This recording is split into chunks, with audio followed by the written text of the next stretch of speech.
గ్రామాలు అభివృద్ధి చెందితేనే రాష్ట్ర అభివృద్ధికి అసలైన గుర్తింపు వస్తుందని మాజీ మంత్రి చిలకలూరిపేట ఎమ్మెల్యే ప్రత్తిపాటి పుల్లారావు అన్నారు.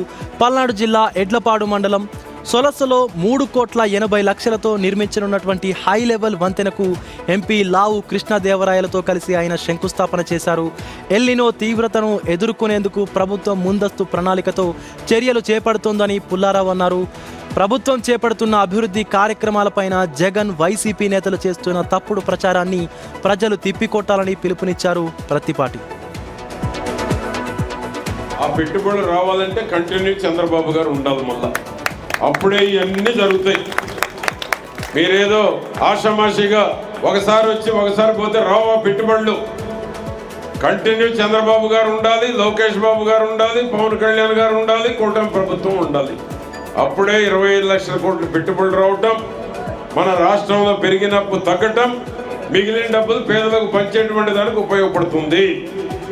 ఆ విధంగా ఎల్నినో భయపెడతా ఉంది. అధికారంలో ఉన్న వాళ్ళకు ఈ సమస్యలన్నీ ఉన్నాయి. వాతావరణం బాగలేకపోయినా అధికారంలో ఉన్న వాళ్ళకి అన్ని రకాలుగా ఆలోచన చేయాల్సిన అవసరం ఉంది.